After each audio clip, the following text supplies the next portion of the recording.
Lalu kenapa Allah rahasiakan kematian? Supaya kita berpastabikul khairat, berlomba-lomba kebaikan. Kalau saya diberitahu, saat kau mati nanti 2020, 2025, maka nanti 2024 saya tobat. Saya hantam maksiat segala kiri kanan. Nanti ya, saya mau mati baru saya tobat. Akhirnya apa? Amal saya sedikit. Tapi karena tidak saya tahu, maka saya harus memperbanyak amal. Karena saya merantaunya bukan ke Surabaya. Saya merantau.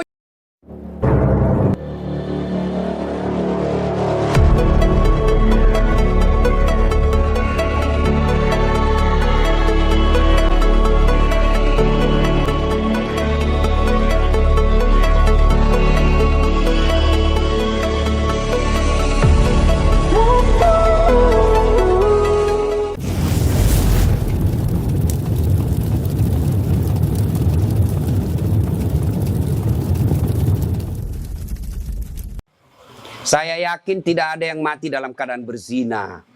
Ya, insya Allah kita tidak akan mati dalam keadaan lagi teler, nyako. Insya Allah tidak akan mati dalam keadaan di atas perut perempuan. Insya Allah kita tidak akan mati dalam keadaan ngerampok.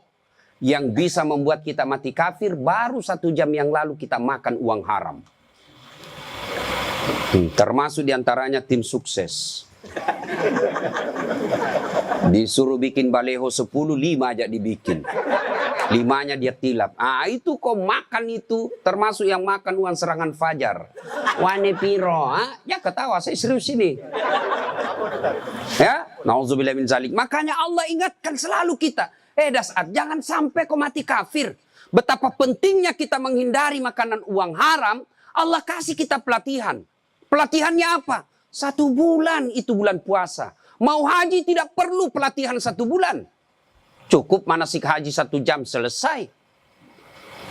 Tapi menghindari uang haram, Allah kasih pelatihan 1 bulan. Itu disebut bulan suci Ramadan. Melatih diri dari makanan dan minuman yang haram. Makanya ayat ini selalu diulang-ulang.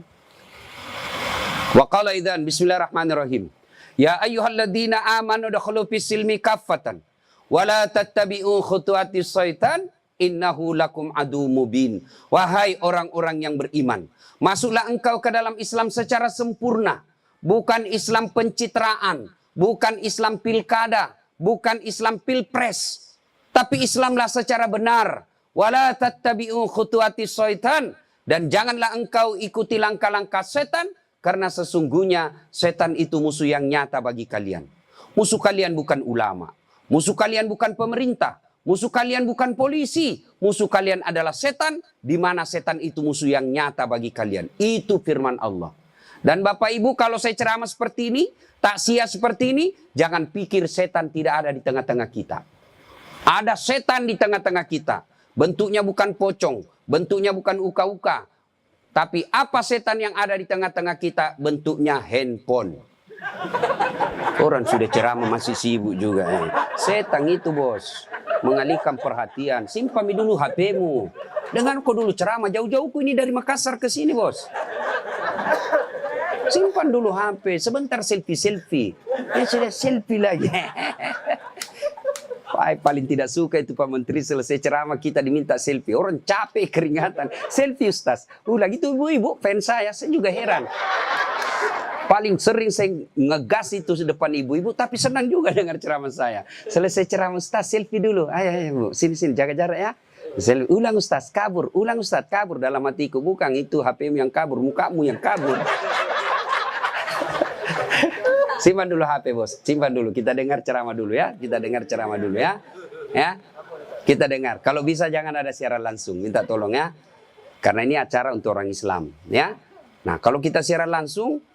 Tiba-tiba ada yang tidak senang dengar dakwah saya, dibulilah saya.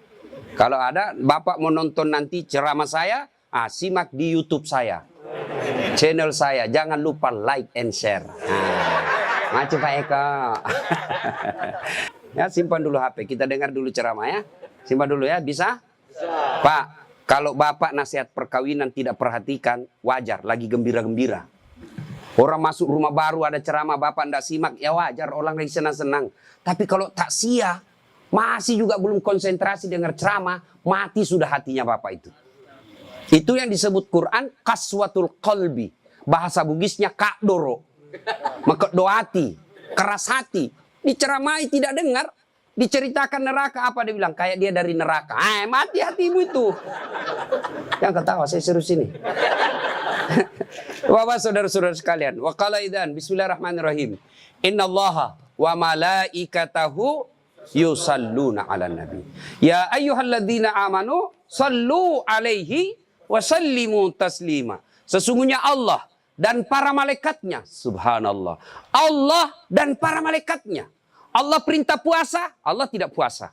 Allah perintah haji, Allah tidak menunaikan ibadah haji. Allah perintah solat, Allah tidak menunaikan solat.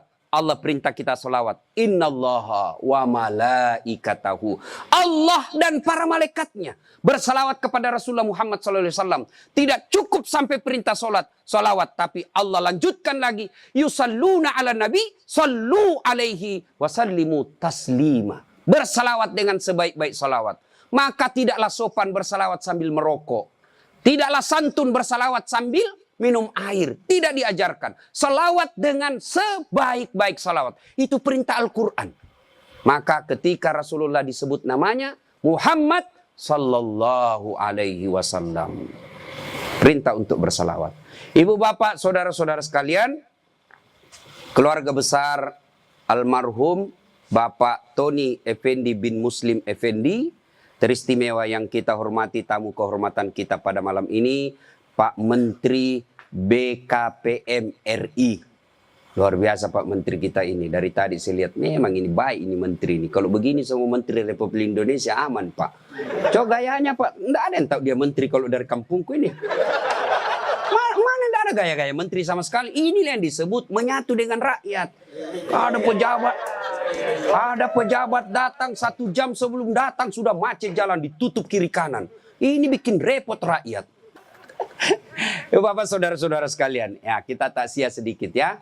Nah, takziah ini adalah bahasa Indonesianya memberikan hiburan. Memberikan gembira, membuat orang bergembira terhadap keluarga yang ditinggalkan. Nah, suatu kali Sulaiman alaihi salam lagi ceramah. Tiba-tiba seperti ini. Seperti kita seperti ini ya. Tiba-tiba ada tamu tadi undang. Dan tamu ini berkata, Assalamualaikum ya Rasulullah. Waalaikumsalam warahmatullahi wabarakatuh. Tafadhal. Tudak ki. Orang Bugis. Duduk maki. Duduklah tadi itu. Nabi melanjutkan ceramah. Belum selesai Nabi ceramah. Tiba-tiba tamu tadi berkata, ya Rasulullah. Ada perkara yang penting. Saya tidak bisa tunda. Tidak bisa juga dimajukan. Ini harus on time. Saya minta izin pamit. Kata Nabi Sulaiman, silakan, jalanlah tamu tadi. Sepeninggal tamu tadi, Nabi tanya seluruh saudara-saudara sahabatnya yang hadir. Saudara-saudara sekalian, ada yang tahu siapa itu tadi tamu yang datang ini? Ada yang tahu? Tidak ada ya Rasul. Anda yang tahu. Kata Nabi, itulah tadi yang memisahkan kau dengan segala orang yang kau cintai di dunia. Itulah tadi yang memisahkan engkau dengan harta yang kau cintai di dunia. Itulah tadi yang memisahkan antara jasad dengan rohmu. Itulah malaikat pencabut nyawa yang setiap kali datang pasti ada yang ingin diambil. Dan dia tidak kembali sebelum diambil yang diinginkan. Selesai berkata begitu, tiba-tiba dari belakang ada anak muda. Anggaplah ketua HIPMI. Kan anak muda. Ya, dia angkat tangannya. Ya Rasulullah, itu tadi malaikat pencabut nyawa.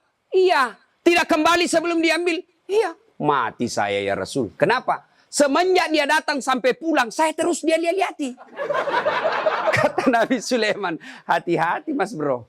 Jangan kau lagi cari dalam kitab mas bro, ini bahasa dasar latif. Nah, hati-hati kau, barangkali kau yang diinginkan. Jangan main-main ya Rasul. Iya bisa jadi kau yang diinginkan. Kata anak muda ini, ya Rasulullah kalau begitu bawa saya jauh sampai dia tidak dapat saya ini. Kasihan saya, bawa saya, takut saya. Kata Nabi Sulaiman, sini, baiklah.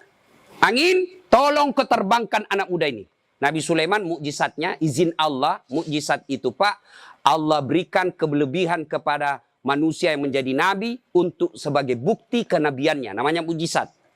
Kalau sebelum jadi nabi dikasih, masih kecil namanya irhas. Ketika Musa alaihissalam di dalam gua dia tidur, dia hidup dengan dia nyompeng, dia ngisap susu dari ininya keluar air susu, itu namanya irhas. Kalau manusia biasa, dia bisa tahu apa sesuatu yang belum terjadi, itu namanya karomah. Tapi kalau dia tidak pernah sholat, tidak pernah puasa, tiba-tiba dia tahu, dukun. Ya. Nah, ibu bapak, saudara-saudara sekalian. Nah, ini mukjizat Nabi Sulaiman, pandai memerintah angin, berbicara dengan jin, memerintahkan jin, termasuk berkomunikasi dengan semut. Kata Nabi Sulaiman, angin, tolong kau terbangkan anak muda ini. Bawa sejauh dia mau pergi. Bawa dia kemana saja dia mau pergi. Siap. Naiklah anak muda ini ke angin. Naik. Terbang kiri, kanan, lurus, kiri, kanan. Dia bilang, jauh. Sudah jauh saya ini. Angin. Turunkan saya. Kurang ngajar, kasih kaget tadi tamu itu tadi. Turunkan saya. Pas turun, baru satu langkah kakinya diinjakkan di tanah. Ketemu itu tadi tamu. Dari mana kau? Dari tadi saya tunggu kau. Kenapa saya tinggalkan tempat pengajian tadi? Karena Allah takdirkan kau harus saya cabut nyawamu di sini. Maka saya ke sini. Meninggal di tempat itu, padahal kenyataannya dia mau menghindari kematian. Hakikatnya dia datangi kematian itu. Kullu nafsin sa'ikatil maut. Semua yang hidup pasti akan mati. Kita semua ini pasti mati, Pak. Benar kata menteri tadi, tinggal nunggu giliran. Dan macam-macam keadaan orang menghadapi sakaratil maut. Kan biasanya kalau kita cerita kematian, Pak, langsung anak muda lihat. Ketika kita cerita kematian, itu anak muda langsung orang pensiun dia lihat. Dan sudah putih rambutnya. Apa maksudmu, bos? Kau pikir orang tua dulu, kau kasih kaget orang tua. Yang namanya kematian tidak harus tua dulu. Yang namanya kematian tidak sakit dulu. Yang namanya kematian asal ada nyawa dalam diri kita siaga 24 jam. Siapa sangka Pak Tony malam ini saya takziah di sini. Siapa sangka? Semua keluarganya berpikir nanti akan jadi ini, nanti akan seperti ini, nanti akan seperti ini. Tidak ada yang pikir malam ini kita takziah di rumah ini. Lalu kenapa Allah rahasiakan kematian? Supaya kita berpastabikul khairat. Berlomba-lomba kebaikan. Kalau saya diberitahu, saat kau mati nanti 2020, 2025. Maka nanti 2024 saya tobat. Saya hantam maksiat segala kiri kanan. Nanti saya mau mati baru saya tobat. Akhirnya apa? Amal saya sedikit. Tapi karena tidak saya tahu, maka saya harus memperbanyak amal. Karena saya merantaunya bukan ke Surabaya. Saya merantaunya bukan ke Padang. Saya merantaunya bukan 1 tahun. Saya merantaunya bukan seumur hidup. Merantau saya akhir tidak ada akhirnya. Maka perlu dirahasiakan supaya Bapak punya bekal yang banyak. Nah, bicara tentang kematian, ada beberapa hal yang ingin saya sampaikan. 1, tidaklah meninggal seseorang sebelum menghadapi sakaratil maut. Dan orang menghadapi sakaratil maut, Pak, macam-macam modelnya. Pernah lihat orang sakaratil maut? Pernah? Saya sering. Makanya jangan pandang enteng itu Ustadz. Kenapa? Kalau Bapak mau mati, Pak, bukan menteri yang Bapak cari. Bukan. Pak Camat, takut menghadap, Pak. Siapa yang Bapak cari? Pengurus masjid. Siapa yang Bapak cari? Pak Imam. Siapa yang kita cari? Penghafal Quran. Makanya jangan anggap enteng karena masing-masing punya keahlian. Pak Balil hebat mengelola apa itu? Ekonomi apa? Bisnis jago. Hebat juga. Tapi masing-masing, maka jangan meremehkan Ustadz. Ada saatnya Bapak butuhkan. Makanya kalau undang Ustadz jangan juga kasihan tidak dihargai. Kalau artis dia undang, Masya Allah. 1 bulan sebelum acara sudah booking time. Block time. Uang block time-nya transfer lebih dulu. Dikasih bisnis kelas. Hotel bintang 5. Dari bandara ke lokasi hotel dikawal tentara polisi. Pak, datang hanya bawa alamat palsu.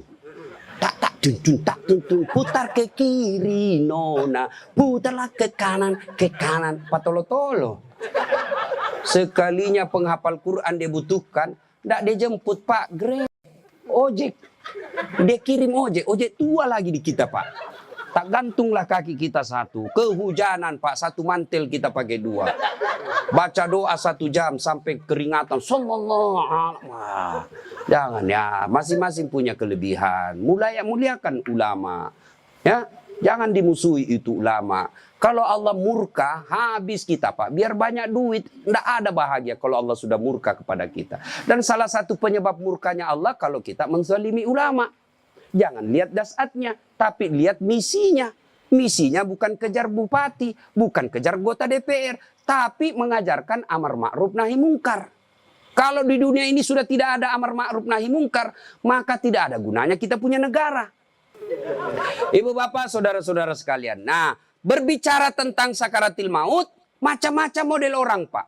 Coba lihat orang Pak. Orang menghadapi sakaratil maut, macam-macam. Dan orang yang paling tersiksa menghadapi sakaratil maut, orang yang durhaka kepada kedua orang tuanya. Lihat mereka yang durhaka sama orang tuanya. Lihat, jadikan pelajaran. Tidak mungkin dia sakaratil maut dengan selamat. Tidak mungkin. Satu contoh untuk menggugah kita. Sahabat Nabi. Sahabat itu ada 4 syaratnya Pak. Tidak semua boleh disebut sahabat. 1, hidup sesama dengan Nabi. 2, bertemu dengan Nabi. Biar sesaman tapi tidak ketemu dengan Nabi, tidak boleh disebut sahabat. Yang ketiga, beriman kepada Nabi. Hidup sesama dengan Nabi. Ketemu dengan Nabi, tapi tidak beriman kepada Nabi, tidak boleh disebut sahabat. Siapa? Abu Jahal, Abu Lahab. Yang keempat, wafatnya tetap beriman kepada Nabi. Sudah ketemu dengan Nabi, sesama dengan Nabi, beriman kepada Nabi. Ternyata matinya tidak beriman kepada Nabi. Karena dia kufur kembali ke agama semula, agama nenek moyangnya. Tidak boleh disebut sahabat. Siapa? Seperti Abdullah bin Ubay. Sahabat Nabi ini bernama Alqamah. Rajin sekali ibadah. Di mana Nabi dakwah, di depan ada Alqamah. Di mana Nabi berjamaah, di belakang ada Alqamah. Tapi anehnya ketika sakaratil maut tidak bisa mengucapkan 2 kalimat syahadat. Dibimbing oleh Bilal, la ilaha illallah. Alqamah cuma katakan, la, tidak ada. La, tidak ada. Itu aja disebut. Bilal doakan, tetap tidak bisa. Lapor sama Nabi. Ya Rasulullah, si Alqamah sakaratil maut tidak bisa syahadat. Nabi pun heran, kok bisa? Itu anak kan baik sholatnya. Bagus, kok bisa? Didoakan tetap tidak bisa. Nabi yang doakan tetap tidak bisa. Nabi lalu ambil kesimpulan. Ada dosa besarnya ini. Kau cari orang tuanya. Cari bapaknya, dia wafat. Cari ibunya, ketemu. Bilal katakan, ya bunda, anak ibu si Alqamah sakaratil maut tidak bisa syahadat. Mungkin ada dosanya sama bunda. Apa kata ibunya? Dia dapat sudah itu. Kurang ngajar itu anak. Kenapa? Setengah mati ku hamilkan. Setengah hidup saya lahirkan. Bersusah payah saya besarkan. Setelah punya istri, lebih sayang sama istrinya. Lebih takut sama istrinya daripada saya ibunya. Dengar ini, Nabi katakan, panggil itu ibu. Atau saya yang datangi. Bu, Nabi mengharap ibu datang. Kalau ibu tidak bisa, Nabi yang kesini. Ibu itu datang kepada Nabi. Lalu Nabi katakan, bu, maafkan anakmu. Kalau begitu, supaya anakmu tidak dibakar api neraka, lebih baik saya bakar dunia daripada api neraka yang bakar. Api itu ada 4 tingkatan, Pak. Pertama, api yang warna merah. Ya, ini apinya para perokok. Saya doakan yang merokok berhenti merokok. Yang ketawa saya serius, Pak. Kalau Bapak selalu berdoa, Ustaz, saya sudah setiap saat berdoa kok doaku tidak dikabulkan. Salah satu sebabnya Bapak merokok. Tanya itu ulama-ulama Timur Tengah, mana ada yang mengatakan makruh? Semua bilang haram. Cuma sebagian kita karena yang mengatakan haram makruh itu, ternyata merokok juga, Pak. Jangan marah yang merokok, Pak. Saya doakan Bapak berhenti merokok, tabung uang pergi umroh. Itu lebih utama, atau kurban. Saya tidak bisa jalan otakku kalau tidak merokok, Ustaz. Bohong. Buktinya Bapak puasa jalan otaknya. Ramadan, yang ada adalah Bapak belum punya itikat yang kuat untuk sembuh. Baik merokok, kalau Bapak betul mengatakan rokok baik, coba Bapak panggil anak besok yang masih SD sama istri. Bu, ayo beli rokok, kita rokok bareng-bareng. Oh, pasti dia bilang, awas kalau kau merokok, saya tempelin kau. 10 menit kau pergi beli rokok, pret. Ya, mudah-mudahan berhenti. Ya, itu rokok warna merah, apinya. Biru, apinya ibu-ibu di kompor gas. Putih. Apinya itu yang kalau kita motong-motong baja di perusahaan-perusahaan besar itu, Pak. Dibakar lagi 1000 tahun, apinya berubah menjadi hitam. Inilah api neraka. Kenapa digambarkan merah? Karena kita yang ada di benak kita untuk di dunia sekarang, api itu merah. Nah, ibu bapak, saudara-saudara sekalian. Kata Nabi, lebih baik saya bakar api di dunia daripada api neraka yang bakar. Kata ibunya, silakan bakar, sakit seperasaan saya. Nabi katakan, oke saudara-saudara sekalian, kumpulkan kayu. Kumpul kayu. Nyala, lalu Nabi katakan, angkat. Bu, betul, tidak mau saya Rasul. Angkat, lempar. Begitu mau dilemparkan masuk neraka, api, ibunya berteriak, tahan, tahan, jangan kau bakar anakku. Ya Rasulullah, saksikan, saya ampuni seluruh dosa-dosanya anakku. Jangan kau bakar. Tidak ada artinya penderitaan saya, kedurhakaan dia. Tidak ada artinya kedurhakaannya banding penderitaan saya. Hamil, melahirkan dan membesarkan dia. Saya maafkan anakku. Nabi lalu bertanya, betul ibu maafkan? Betul ya Rasul. Turunkan dia. Setelah diturunkan, dituntun kembali. La ilaha illallah Muhammad Rasulullah. Mampu dia syahadat dan wafat. Kisah ini menunjukkan bahwa sahabat Nabi saja durhaka kepada kedua orang tuanya, durhaka kepada ibunya, tidak bisa syahadat ketika sakaratil maut. Maka ketika ada orang sakaratil maut, susah sekali nyebut, susah sekali istighfar, susah sekali 2 kalimat syahadat, panggilkan orang tuanya untuk mengampuni anak-anaknya. Nah, sekarang mari kita lihat anak-anak kita sekarang, Pak. Mari kita lihat. Makin tinggi sekolahnya, makin tinggi kurang ajarnya. Sopan itu sama pacarnya, Pak, sopan. Ditelepon sama cowok, terserah abang aja deh. Mana yang baik deh, dongo. Beleng-beleng. Cium kalau sama cowoknya ya, Kak. Sekalinya sama bapaknya, enggak pernah cium tangan. Bapak Ibu, ingat kalau waktu dulu sebelum ada namanya kopi, cium tangan enggak anak kita kalau mau pergi sekolah? Hah? Enggak, Pak. Dia sliding saja, Pak. Cium tangan itu begini. Kalau saya gitu, yang diajarkan ulama. Kalau anak kita kan, Pak. Bukan cium tangan itu, bro. Coba lihat. Kalau ibunya nasihati, enggak dengar itu. Jangan anak gadis tidak begitu. Oh, sekali cowoknya yang kasih tahu. Oke bang, gampang bang, saya ikut aja deh bang. Nah, itu. Anak-anak kita sekarang tidak usah cemas soal otaknya. Yang perlu kita cemaskan, Pak, akhlaknya. Anak bapak profesor, dokter, insinyur dan sebagainya. Tapi kalau tidak punya akhlak, repot kita dunia sampai akhirat. Coba lihat anak-anak kita sekarang, Pak. Nauzubillah min zalik. Sedih kita lihat anak-anak kita, Pak. Baru diberitahu 1, sudah 10 keluar dari mulutnya. Nah, sekarang pertanyaan. Kenapa anak-anak kita begitu? Kenapa kira-kira? Apakah sepenuhnya salah anak? Tidak. 90% salahnya orang tua mendidik anak kita. Salah. Salah dari mendidik. Silakan baca hasil penelitian psikologi pendidikan. Silakan baca tulisan-tulisan di koran, di majalah tentang proses pendidikan. Silakan. Tapi keliru dan sesat ketika Bapak Ibu tidak buka Quran, khususnya surah Luqman untuk mendidik anak. Kita baca riset rujukan dari Eropa, rujukan dari Amerika. Tapi kita tidak pernah buka Quran dalam mendidik anak. Hakul yakin, kalau kita jauhi Quran mendidik anak, maka anak kita bisa jadi cerdas, bisa jadi jabatan tinggi, tapi tidak tahu sopan santun kepada orang tuanya. Karena orang tua kita sekarang merasa hebat kalau anaknya pintar bahasa Inggris. Ustadz, itu anaknya hebat betul tetangga saya. Kenapa? Itu belum SD itu Ustadz, sudah lancar bahasa Inggris. Apa hebatnya? Banyak yang begitu. Masa banyak Ustadz? Silakan bapak-bapak ke Inggris. Tanya Pak Menteri. Tanya Pak Menteri. Itu anak-anak di Inggris dari kecil dia bahasa Inggris, Pak. Bener. Ayo. Meskipun dia lancar bahasa Korea, bahasa Inggris. Kalau berdoa, dia pakai bahasa Inggris. Oh my God, please help me, my mother. Pasti dia pakai bahasa Bugis juga kalau dia orang Bugis. Ya kan? Ngapain, Pak? Maka didik anak kita Quran kembalinya. Satu kisah. Rasulullah ke suatu tempat. Dalam perjalanan ke tempat tersebut, Nabi melewati pemakaman.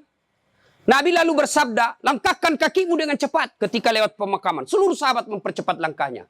Sampai Nabi di tujuan. Selesai urusan, balik lagi dengan rute yang sama. Lewat di pemakaman, seluruh sahabat melangkahkan kaki dengan cepat.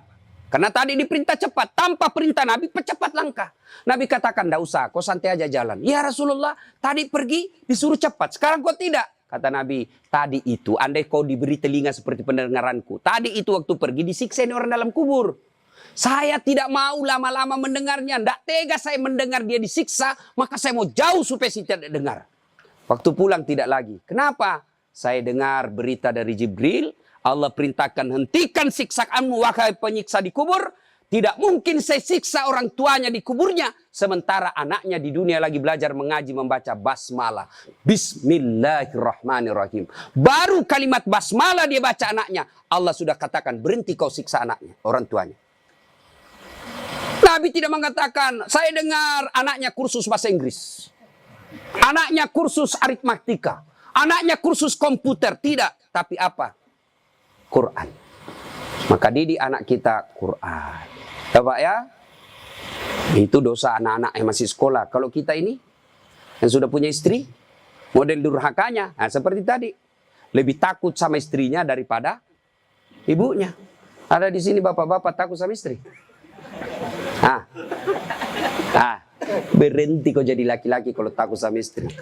Apa mau takut? Nah kita setengah mati cari ikan uang.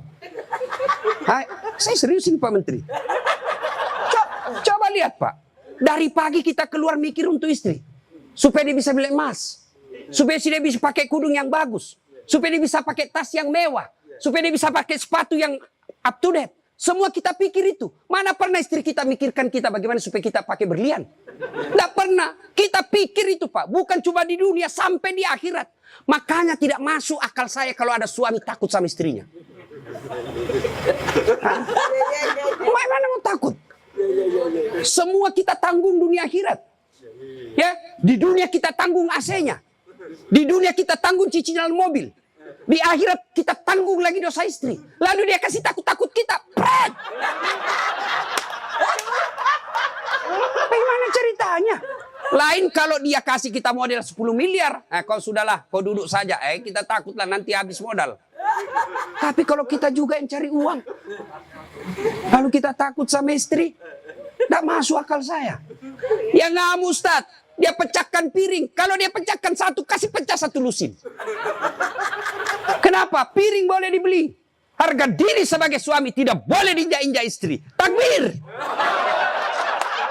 Yang takbir pasti takut sama istrinya. Coba. Itu kan ada laki-laki dosa sama mertua, sama ibunya gara-gara takut sama istri. Contoh-contoh ya. Nih dapat bonus di kantor.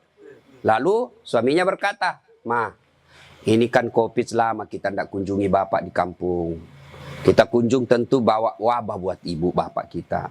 Sudahlah, ini bonus kita transfer aja. Mudah-mudahan ini bisa digunakan ibu. Beli makanan kesukaan. Dia menikmati air usia senja." Apa kata istrinya? Apa? Ibumu terus. Kawin kok sama ibumu? Dongo. Mana orang bisa kawin sama ibu? Ada kan ibu ngomong begitu, beleng-beleng.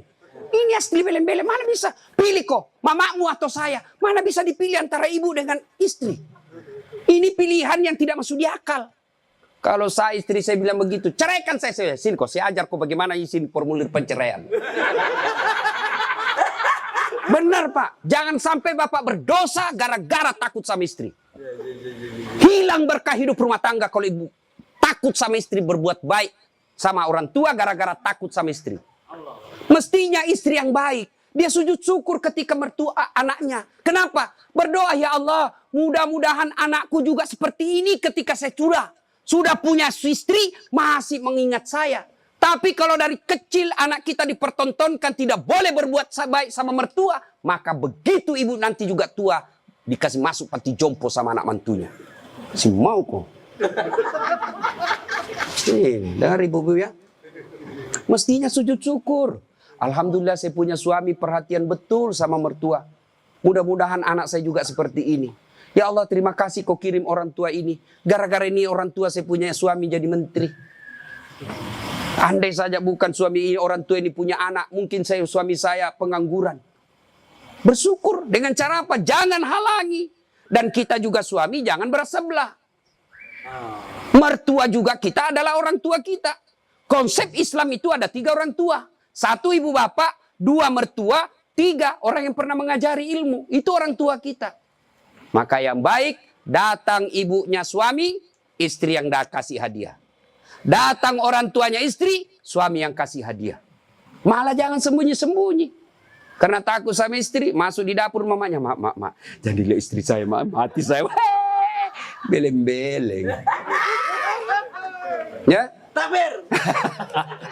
Jangan sampai Bapak menjadi anak durhaka hanya karena takut kepada istri. Itu camkan itu, Pak.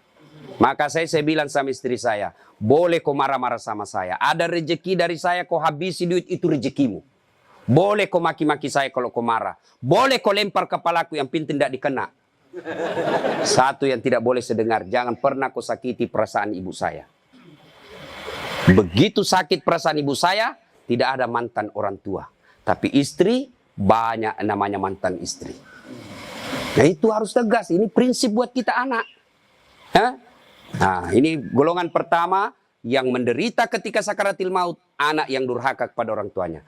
Bagaimana dengan almarhum anak Pak Tony? Atau kita yang sudah meninggal orang tuanya? Ustadz, saya dulu anak durhaka Ustadz. Berapa sering saya kasih keluar air mata ibu saya Ustadz. Tapi saya sudah sadar, saya sudah hijrah sekarang. Tapi orang tua saya sudah ada kubur. Gimana cara berbuat baiknya? Satu, doakan. Mendoakan orang tua tidak harus pakai bahasa Arab. Mendoakan orang tua bagi yang menikah, ada 4 minimal kita minta. Ya Allah, ampuni dosanya. 2, terima amalnya. Ada amal tidak diterima? Ada. Amal-amal pilkada. Sumbang jilbab 10.000. Supaya dicoblos. Nah, nanti ya Allah mana jilbabku 10.000 kata malaikat. Bos, pilkada jilbabmu. Ya, tidak sampai. Pun kalau ada amal orang tua kita seperti itu, dia pernah caleg, maka kita berdoa, ya Allah terima amalnya orang tuaku. Yang ketiga, lipat gandakan amalnya tersebut. Dan yang keempat, lapangkan alam kuburnya, jadikan kuburnya menjadi taman-taman sorga. Lalu tutup dengan doa yang ada Al-Quran, Allahumma gfirli wali walidayya warhamhuma kama rabbayani shaghira. Doakan.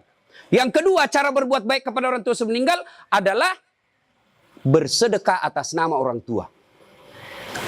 Saudara-saudara sekalian, saya sebagai anak pertama, ini memang ada hak waris kita. Rumah ini kita 4 bersaudara, kita punya hak waris.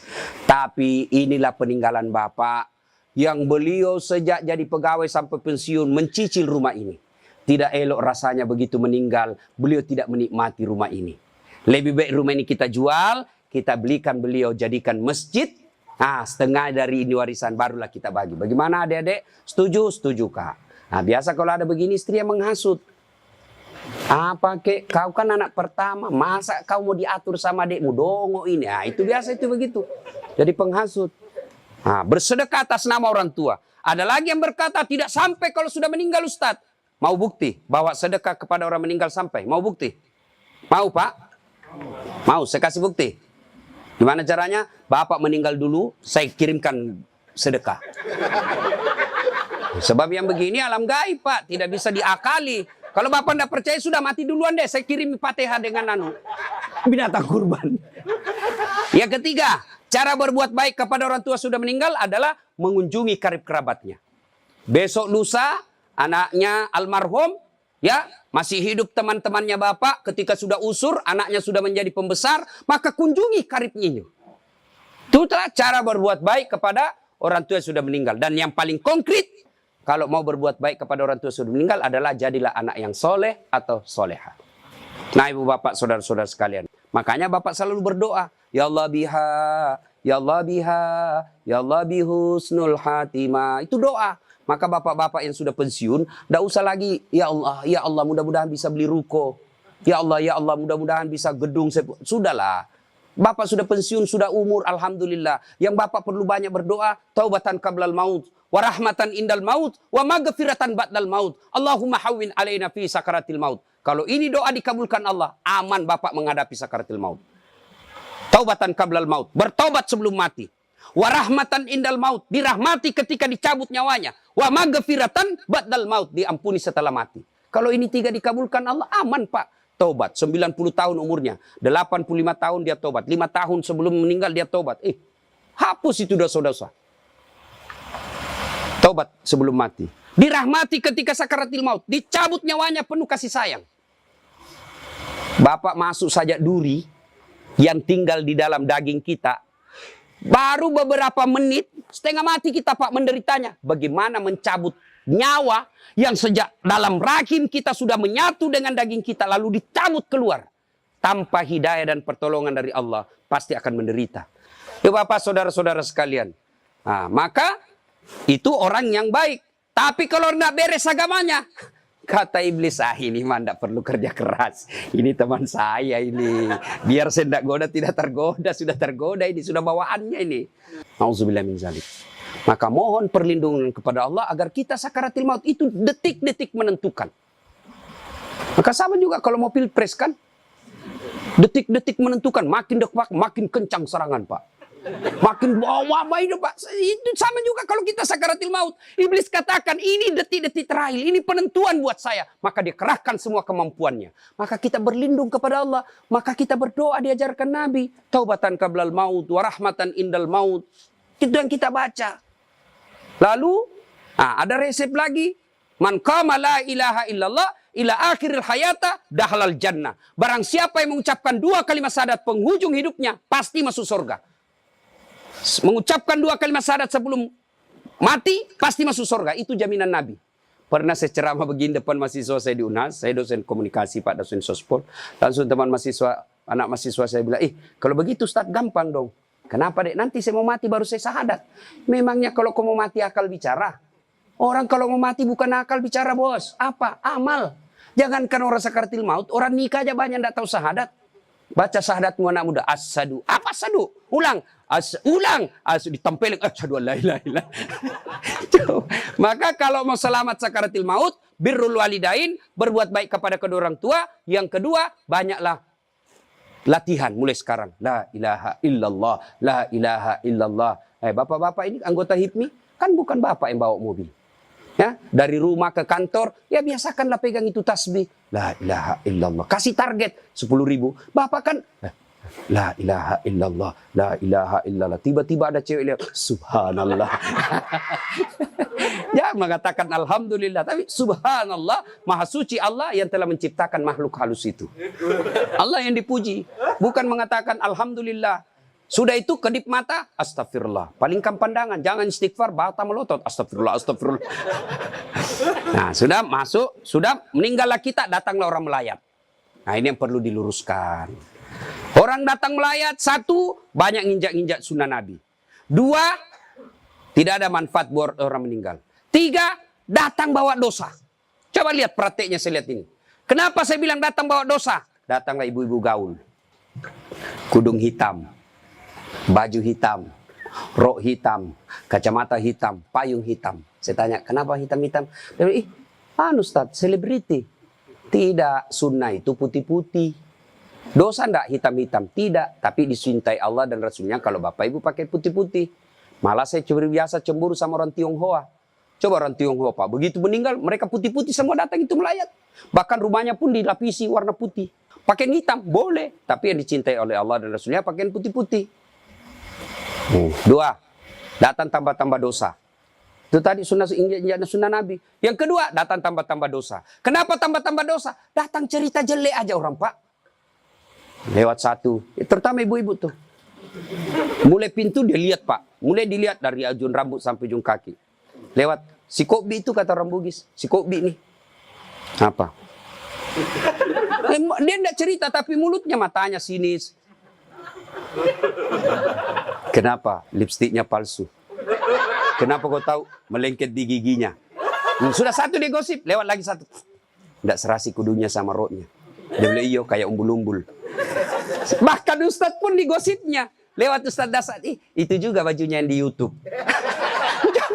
Tadi saya lewat, saya dengar, itu juga bajunya yang di YouTube itu Pak Ustadz. Kenapa? Saya pakai baju kau yang sibuk.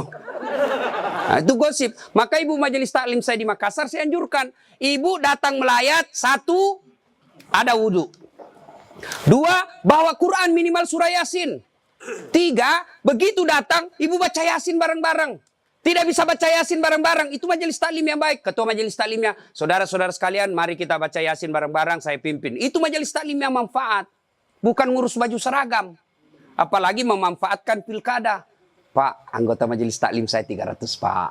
Tapi amban Pak, tapi minta tolong seragam Pak ya. Ada juga majelis taklim memanfaatkan begitu proposal banyak ketika pilkada. Nah, maka majelis taklim yang bagus, ada orang wafat, pimpin tahlilan. Sudah itu, Tidak bisa baca Yasin Ustaz. Sudah, baca Al-Fatihah. Buru-buru Ustaz. Sudah, baca Qul huwallah 3 kali. Masih juga buru-buru Ustaz. Sudah tidak tahu baca itu semua Ustaz. Sudah, baca saja. La ilaha illallah, la ilaha illallah, la ilaha. Itu aja kita ulang-ulang selama kita melayat. Itu pun tidak bisa Ustaz. Ya sudah, kau diam saja. Tidak bisa juga diam Ustaz. Cepat kau pulang. Daripada tinggal bawa dosa saja. Nah, sudah. Yang ketiga, kenapa tidak ada manfaat buat orang meninggal?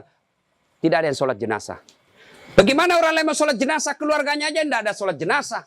Mantunya sibuk ngurus ambulans, iparnya sibuk ngurus tenda, anaknya sibuk ngurus konsumsi. Tidak ada ikut sholat jenazah. Orang lain yang sholat jenazah. Orang lain belum tentu ikhlas. Banyak yang sholat Ustaz. Kenapa banyak? Karena bapaknya menteri. Jadi tidak ikhlas orang. Tapi coba kalau keluarganya, pasti ikhlas. Saya hampir jarang sekali melihat ibu-ibu sholat jenazah. Jarang. Maka jangan heran ketika ibu meninggal, sedikit juga yang sholat jenazah. Kenapa? Karena waktu hidup, jarang dia sholat jenazah. Maka wafatnya pun sedikit yang sholat jenazah.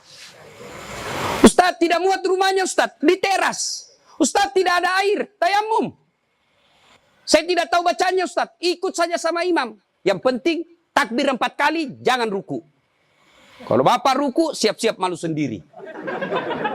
Nah, ini cerita, wallahu alam benar atau tidak. Cerita ini takbir imam. Allahu Akbar. Takbir juga dia. Allahu Akbar. Takbir kedua imam. Allahu Akbar. Dia ruku. Kenapa saya sendirian ruku ini? Takbir ketiga imam. Sekalian sujud deh. Dia sujud. Pas selesai sholat ditanya. Kenapa kau sujud? Dia bilang ini orang banyak sekali dosanya. Tidak diampuni kalau tidak ruku. Supaya habis sekalian, ya sekalian saya sujud. Ini jawaban orang kepepet. Nah ibu bapak, saudara-saudara sekalian. Ya. Habis baterainya. Ibu bapak yang saya muliakan. Masuklah, diantarlah kita. Diantar ini lagi yang banyak kadangkala mempermalukan Islam. Saya tidak tahu kalau di sini. Saya melihat kalau di daerah sebagian Makassar Pak. Orang meninggal. Kala-kala demo Pak. Naik di mobil dia putar bajunya. Orang mati, orang mati. Wah minggir. Sampai mobilnya orang dilempar. Jangan begitu. Ngapain buru-buru? Jadi sebelum diantar jenazah, keluarga yang berduka pidato. Terima kasih Bapak Ibu sudah memberikan kami dukungan moral. Tapi tolong jangan mempermalukan kami di jalan. Jangan lagi menambah duka kami dengan mengganggu pengguna jalan yang lain. Saya kalau pergi mengajar, tiba-tiba jenazah di mobil jenazah. Bagus cara pengantarannya. Saya minggir Pak, saya kirimkan Fatihah. Kirim Fatihah untuk Rasulullah, saya ikutkan jenazah yang diantar. Tapi kalau menakutkan, tidak ada yang mau doakan.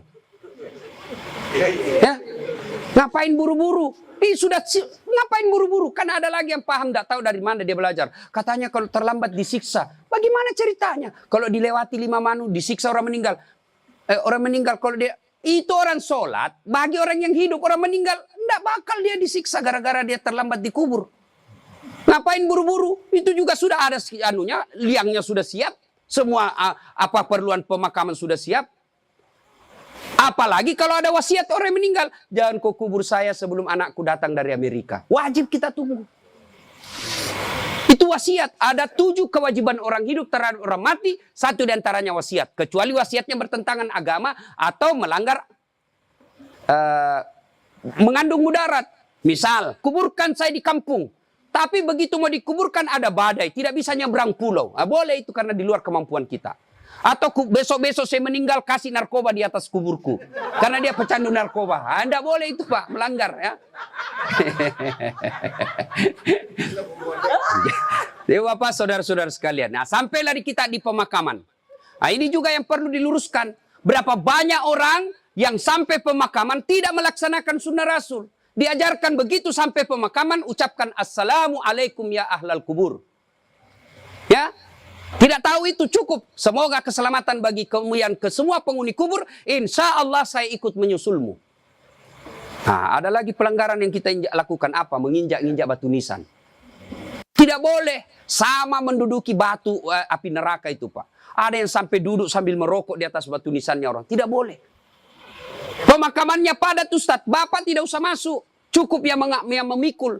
Bagaimana yang memikul Ustaz? Boleh karena dia darurat. Karena kalau satu langkah jatuh Pak, jatuh jenazah.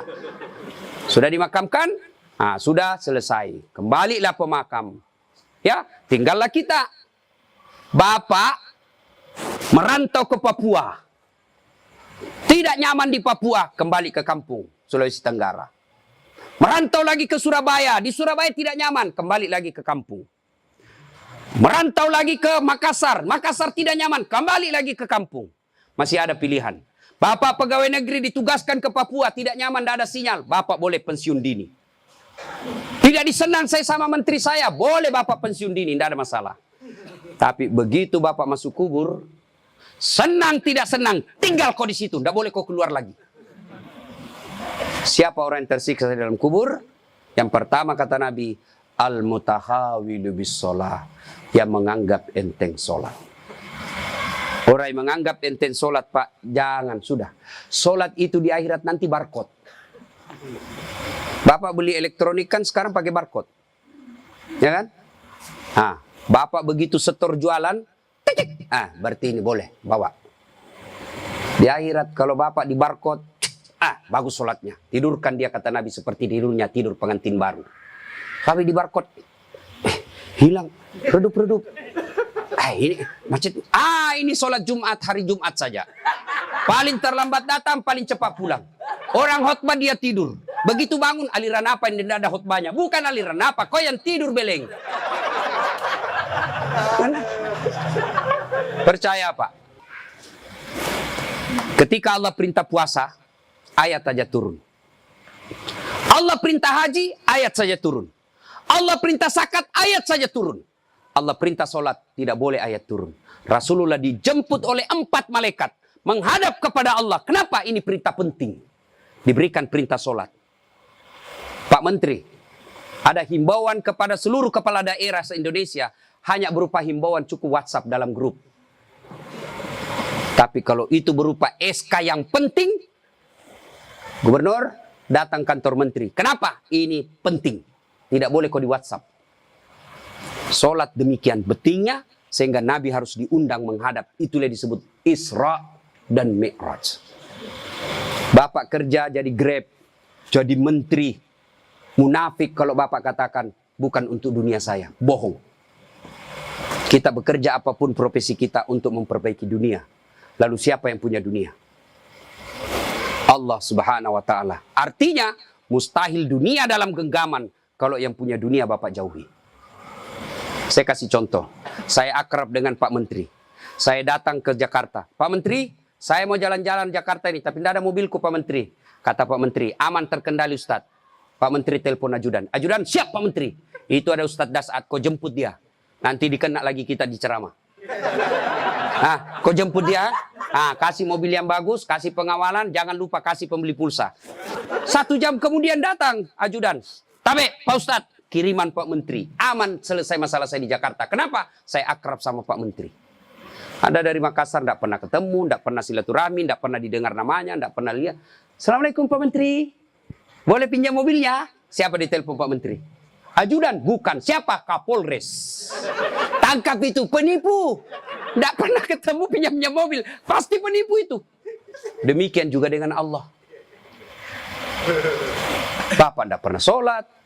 Tiba-tiba sakit, ya Allah, saya sudah capek sakit, ya Allah, sembuhkan penyakitku. Allah berfirman, malaikat, karena dia sudah capek sekali, cabut nyawanya. Sholat Pak. Apa alasan Bapak tidak mau sholat? Coba bilang, ayo malas sholat ini. Bilang kok apa? Saya tantang kok ini hari. Paling ibu-ibu haid. 3 kali haid 1 bulan. Kenapa tidak sholat? Lagi mens. Kenapa tidak sholat? Datang bulan. Kenapa sholat? Halangan. Itu aja, semua itu 3 kali 1 bulan. Mana bisa. Bilang suaminya, kenapa belum sholat ibu? Biasanya cuma 5 hari, ini kok sudah 7 hari belum sholat. Orang belum bersih. Masih ada sedikit-sedikit. Dia bilang suaminya, kok bohong ya? Apa bohong? Saya kasih lihat kau. Beleng-beleng. Apa kasih lihat dong kok? Apalagi ibu-ibu banyak tidak sholat. Kalau ada pesta pengantin, mukanya dikira tembok. Coklat, biru, krem, abu-abu. Apalagi banyak ibu tidak sholat. Gara-gara apa? Jilbab. Jilbab sakaratil maut. 3 lapis. Saya ini keliling-keliling ceramah Pak. Saya ke Brunei, itu ibu di sana, si ketiga saja kasih peniti selesai. Di Malaysia juga begitu, Filipina Selatan juga begitu. Saudi, lebih gampang masuk, kasih selesai Pak. Di sini la haula wala quwata illa billah. Bingung saya bisa lihat, dia pengantin, gimana caranya dipakainya? Oh 3 lapis Pak, ada miring-miring sedikit. Nah, ada cipin-cipin ini, ada kayak pohon di belakang. Begitu dia bilang suaminya, Bu, kau pergi sholat. Sadar kok Pak, saya sadar, saya suruh kau sholat. Bisa sholat. Kau ndak lihat ini Pak, 1 jam dipakai di jilbab. Dongo. Gara-gara jilbab ndak sholat, beleng-beleng. Ya nggak tahu Bu, saya suruh sini sholat Pak. Adik-adik, saya bisa cerita seperti ini karena saya alami. Percayalah Pak, mustahil Allah sengsarakan hidupnya orang baik sholatnya. Tuhan apa yang sengsarakan hidupnya orang baik sholatnya? Udahlah Pak, Bapak mau dekat sama Pak Menteri, ndak usah cari muka sama Menteri. Muka Bapak sudah bagus. Ada juga, siapa? Ya, cemen lu men. Kerja aja yang baik. Selebihnya, sholat, minta kepada Allah. Kecil buat Allah jadi menteri. Kecil buat Allah dapat proyek, kecil. Jangankan yang tidak masuk, yang masuk akal. Tidak masuk akal Allah kasih. Masuk akal enggak manusia dibakar hidup-hidup bisa hidup? Masuk akal enggak? Enggak masuk akal. Tapi kalau Allah mau, Ibrahim alaihissalam dibakar keluar kedinginan. Masuk akal enggak perempuan hamil tidak pernah disentuh laki-laki? Kata ilmu kedokteran enggak mungkin Ustaz. Tapi kalau Allah yang mau, Siti Maryam. Akhir Isa tanpa pernah disentuh laki-laki. Cuma sekarang banyak perempuan mau sayangan Siti Maryam. Ada suaminya, ada anaknya, beleng-beleng. Coba. Coba. Subhanallah. Banyak kejadian tidak masuk akal tapi terjadi. Fir'aun punya perda bunuh semua laki-laki yang lahir. Justru dibesarkan Musa di rumahnya Fir'aun. Kalau Allah yang mau. Tidak masuk akal tapi Allah mau jadi. Masuk akal tidak orang bisa hidup dalam perut ikan? Ada pernah masuk perut ikan? Kalau saya ikan masuk dalam perutku. Kalau Allah yang mau, Yunus alaihissalam 40 hari dalam perut ikan. Hidup keluar dengan selamat. Apalagi sekedar punya mobil kecil buat Allah, kecil. Lunas rumahmu kecil buat Allah. Terhindar dari wabah kecil buat Allah. Allah cuma minta, ista'inu bisabri wassalah. Sabar, perbaiki solatmu. Saya yang selesaikan semua masalahmu. Itu janji Allah, bukan janji caleg. Kalau caleg Pak dikasih semua kita namanya Pak. Pilih saya, gampang. Sama-sama kita orang Bugis. Ini masalah. Ada masalahmu, telepon saya 24 jam. Begitu ada masalahnya, dia ganti nomor HP-nya Pak. Bapak saudara-saudara sekalian, banyak yang ingin saya sampaikan tapi waktu yang terbatas. Pada akhirnya saya tidak pernah berpikir berdiri di tempat ini. Mestinya jadwal saya ada di Makassar takziah malam ini. Tapi begitu Pak Herman telepon dan dibicarakan saya sama Pak Menteri, saya lupa janji saya 2 Pak. Ceramah saya hari ini di Makassar, saya lupa Pak. Itu pasti karena orang yang meninggal orang baik. Saya terharu tadi istri beliau mengatakan, Ustadz, 3 bulan sebelum beliau wafat, ceramahnya Ustadz selalu dia putar.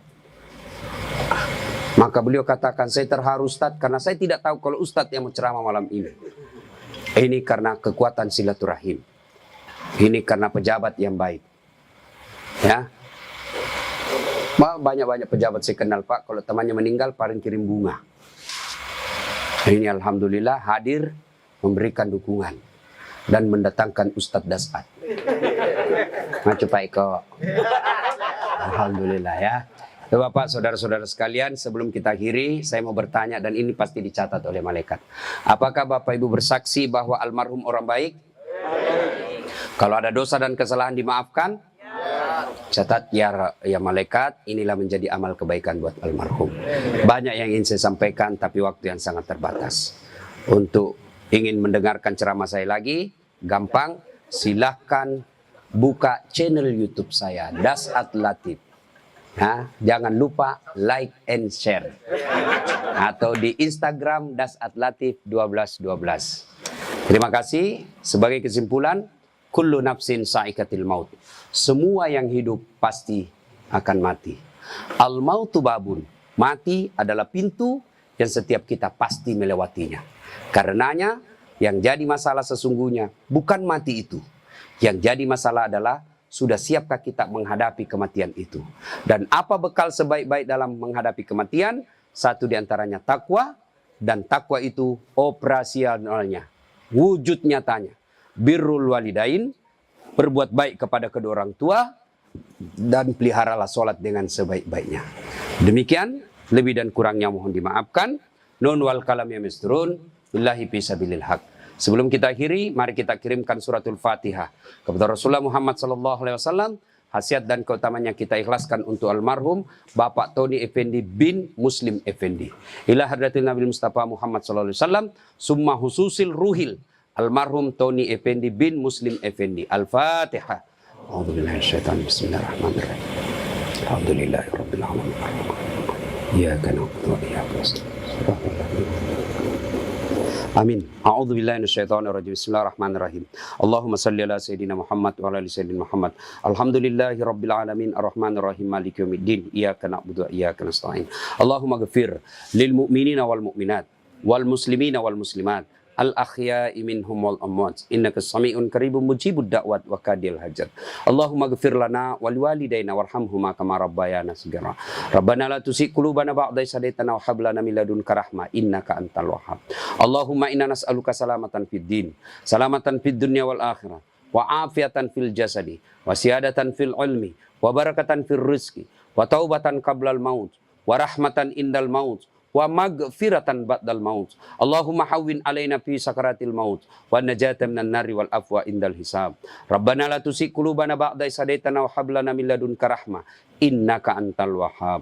Ya Allah, Zat yang Maha membalas, balaslah segala kebaikan orang-orang yang telah mewakafkan waktu, harta dan ilmunya untuk acara ini. Angkat harkat dan martabatnya, wujudkan cita-citanya, bahagiakan keluarganya, dan jika kelak menghadap kepadamu, hadapkan dalam iman dan Islam. Ya Allah, ya Rabbi, ya Karim, ampuni segala dosa dan kesalahan yang pernah dilakukan oleh almarhum, ya Allah. Terima amal ibadahnya, terima amal ibadahnya, lipat gandakan segala kebaikannya, dan jadikan kuburnya sebagai taman-taman surga. Rabbana atina fid dunya hasanah, wa fil akhirati hasanah, wa qina adzabannar. Subhana rabbika rabbil izzati amma yasifun, wa salamun alal mursalin walhamdulillahi rabbil alamin. Terima kasih, lebih dan kurangnya mohon dimaafkan. Assalamualaikum warahmatullahi